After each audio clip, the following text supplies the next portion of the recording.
माझ्या सगळ्या लाडक्या बहिणींनो, मी तुमचे मनापासून आभार मानतो. जे प्रेम रक्षाबंधनाच्या निमित्ताने तुम्ही दिलाय, या प्रेमाचा मला कधी उतराई व्हायचंच नाहीये. जन्मभर याच प्रेमात मला ठेवा, एवढीच विनंती तुम्हाला मी करतो. आज खरं म्हणजे जेवढ्या आमच्या बहिणी आतमध्ये आहेत, मी आलो तेव्हा तेवढ्याच बहिणी बाहेर उभ्या होत्या. मुरजी भाई थोडा अंदाज चुकला, जागा कमी पडली. त्या माझ्या बहिणी देखील म्हणत होत्या आम्हाला आत यायचं आहे, पण पोलिसांना मी विचारलं तर ते म्हणाले साहेब बाहेरची संख्या इतकी मोठी आहे, त्यांना जर आतमध्ये घेतलं तर स्टॅम्पिड सारखी या ठिकाणी अवस्था होईल. त्यामुळे त्या बहिणींना सांगतो, तुम्हाला या हॉलमध्ये जागा मिळाली नाही तरी आमच्या हृदयात तुमची जागा आहे, एवढं लक्षात ठेवा. त्यातल्या काही बहिणी निराश होऊन परत गेल्या, त्यांच्याकरता वेगळा कार्यक्रम निश्चितपणे घेऊ. पण मला अतिशय आनंद आहे, संपूर्ण महाराष्ट्रातल्या सगळ्या जिल्ह्यातनं हजारो भगिनी आपल्या सोबत आज जुडल्या आणि त्यांनी त्यांच्या प्रेमाचा वर्षाव केला. खरं म्हणजे एक गोष्ट सांगतो, मला कोणी देवेंद्रजी म्हणतं, मला कोणी देवेंद्र म्हणतं, मला कोणी देवेन म्हणतं, कोणी देवा भाऊ, कोणी देवेन भाऊ म्हणतं. पण मला सर्वात जास्त काही आवडत असेल तर माझ्या बहिणी जेव्हा मला देवा भाऊ म्हणतात तेव्हा मला ते सर्वात जास्त आवडतं. कारण बहिणींनो, एक गोष्ट लक्षात ठेवा, मगाशी देखील मी सांगितलं, देशाचे प्रधानमंत्री माननीय मोदीजींनी आपल्याला सांगितलं, विकसित भारत घडवायचा असेल तर आमच्या मातृशक्तीला, आमच्या बहिणींना देशाच्या मुख्य धारेमध्ये आणल्याशिवाय भारत विकसित होऊ शकत नाही. जोपर्यंत महिलांना अधिकार मिळणार नाही, जोपर्यंत महिला आर्थिकदृष्ट्या सक्षम होणार नाही, जोपर्यंत त्यांचे हक्क आणि अधिकार त्यांच्यापर्यंत पोहोचणार नाही, जोपर्यंत त्या आपल्या पायावर उभ्या राहणार नाही, तोपर्यंत विकसित भारताचं स्वप्न कधीच पूर्ण होऊ शकत नाही. आणि म्हणून मोदीजींनी विकसित भारताकरता विकसित मातृशक्ती, विकसित भारताकरता विकसित महिला, अशा प्रकारचं महिला केंद्रित धोरण सुरू केलं. आमच्या आशिष शेलारांनी मगाशी काय काय योजना झाल्या आहेत त्या सगळ्या योजना आपल्याला सांगितल्या. हळूहळू महिलांच्या जीवनामध्ये परिवर्तन होत आहे. आणि सगळ्यात महत्वाचा निर्णय तर आगे आगे देखो होता है क्या वाला निर्णय आहे, ज्याच्यामध्ये मोदीजींनी सांगितलंय आता पुढच्या काळात 2027 नंतर जेवढ्या निवडणुका होणार आहेत, विधानसभेमध्ये आणि लोकसभेमध्ये आता महिला प्रतिनिधी त्या ठिकाणी निवडून जाणार आहेत. महाराष्ट्राच्या विधानसभेमध्ये 100 महिला आपल्याला पाहायला मिळतील आणि त्याच्यापेक्षा दुप्पट महिला देशाच्या लोकसभेमध्ये आपल्याला पाहायला मिळतील. मोदीजींनी तर देश चालवायची जबाबदारीच आता महिलांना दिलेली आहे. आणि या ज्या योजना आपण तयार केल्या, बघा योजनांचा परिणाम काय असतो. ज्यावेळी आम्ही निर्णय घेतला महिलांना एसटी मध्ये 50% तिकीट फक्त लागेल, लोक म्हणाले एसटी अडचणीत आहे, अजून तुम्ही 50% तिकीट म्हणता, ती एसटी बंद होईल.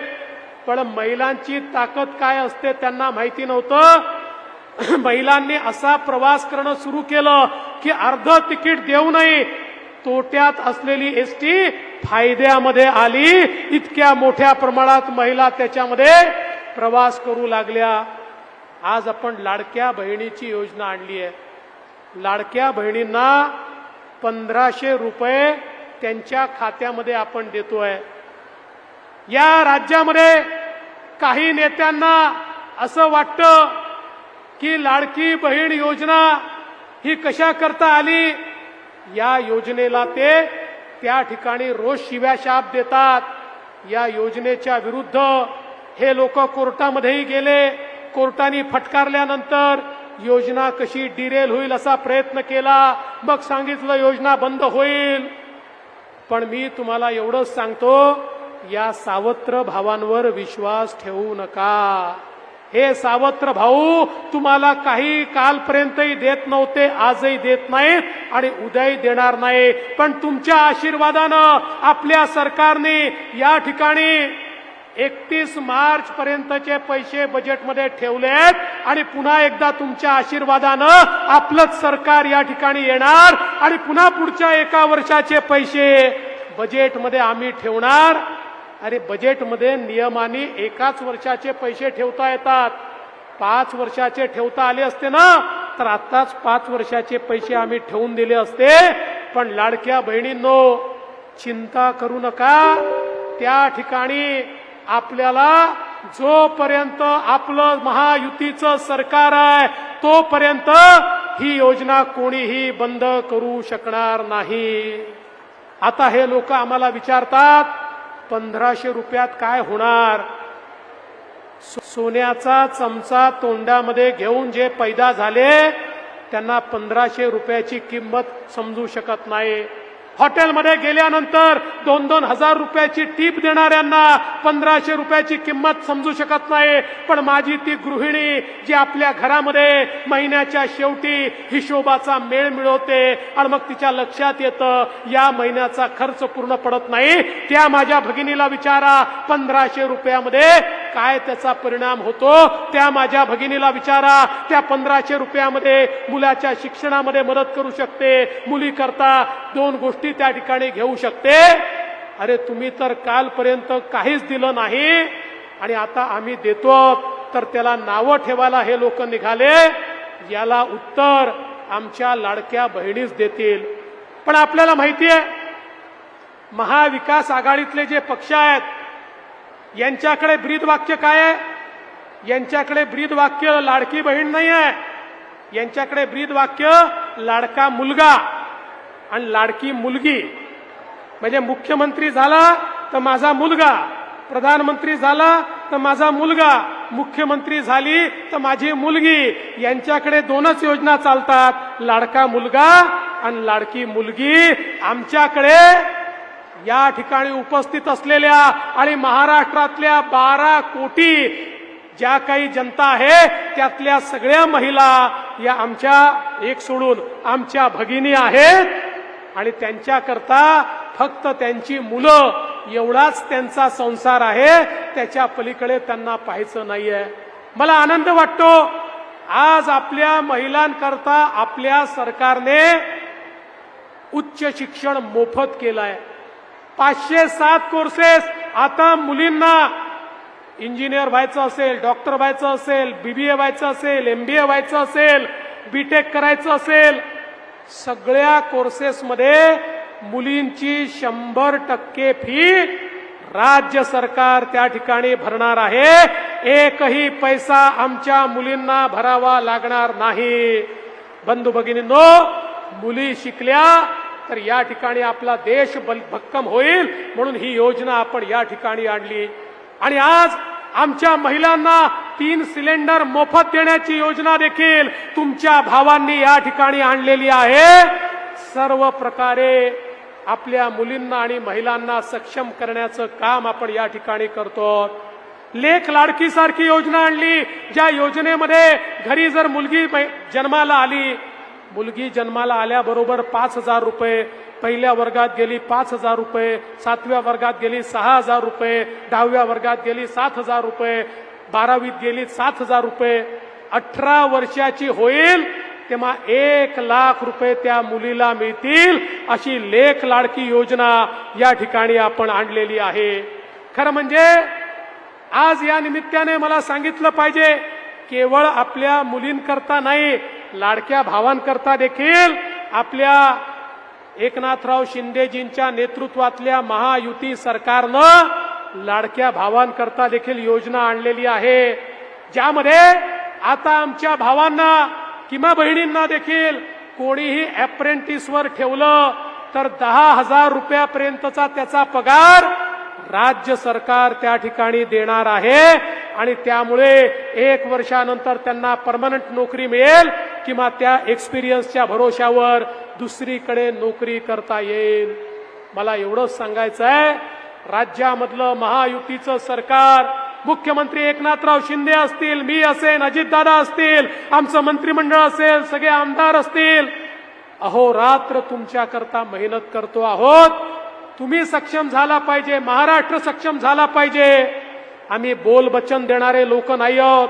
या महाराष्ट्रात काही लोक केवळ बोलबच्चन देतात. यांची भाषणं पहा, यांची भाषणं मोठी मोठी असतात, भाषणातले शब्द मोठे मोठे असतात, पण जेव्हा देण्याची वेळ येते तेव्हा देत नाही. हे देना बँकवाले लोक नाही, हे लेना बँकवाले लोक आहे. हे केवळ वसुली करणारे लोक आहे. हे सरकारमध्ये आले तुमच्या खिशातलं देखील ओरबाडून घेतात आणि सगळ्यांकडनं वसुली करतात.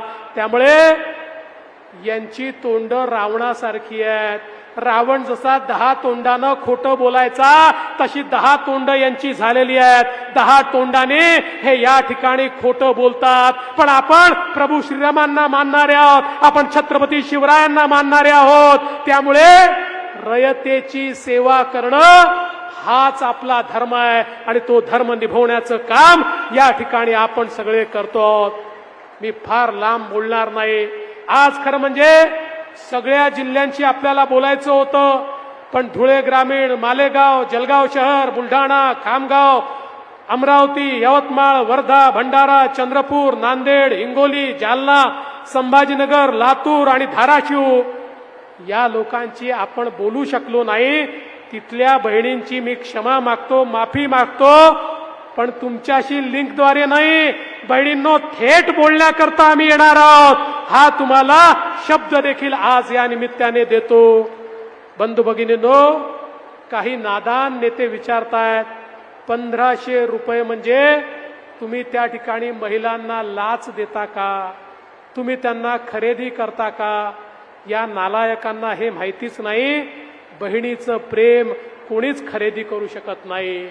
आईचं प्रेम हे कोणीच खरेदी करू शकत नाही. अरे 1500 रुपये नाही, 15 कोटी रुपये देऊन देखील तुम्ही हे प्रेम कधीच खरेदी करू शकत नाही. हे तर आमचा प्रयत्न आहे की जे प्रेम आम्हाला मिळतं, ज्या प्रेमाने आम्हाला ऊर्जा मिळते, ज्या ऊर्जेमुळे आम्ही सेवा करू शकतो, आम्ही देखील आमच्या बहिणींना काही ना काही ओवाळणीच्या स्वरूपामध्ये टाकावं. आणि बहिणींनो, आता ही ओवाळणी दर महिन्यामध्ये तुमच्यापर्यंत तुमचे भाऊ पोचवल्याशिवाय राहणार नाही, हा विश्वास तुम्हाला देतो.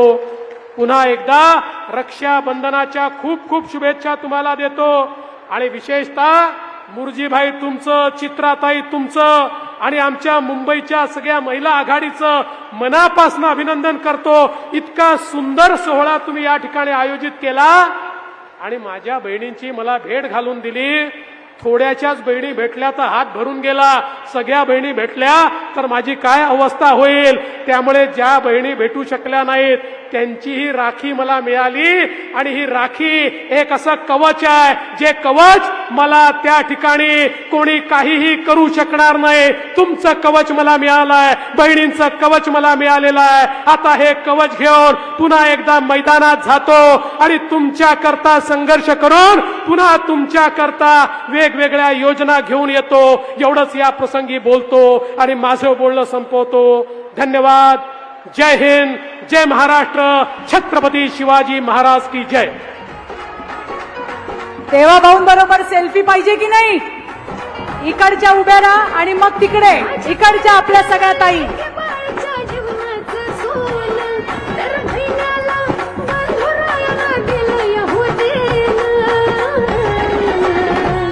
माझ्या भावानं पक्का निश्चय केलाय ग, लाडक्या बहिणीचा संसार सुखाचा झालाय ग.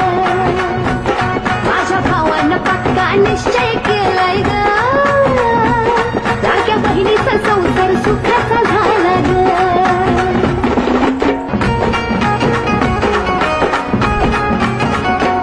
माया माऊलीचं जाणून घेतलं हाल, गोरगरिबाची चालू केली तुला.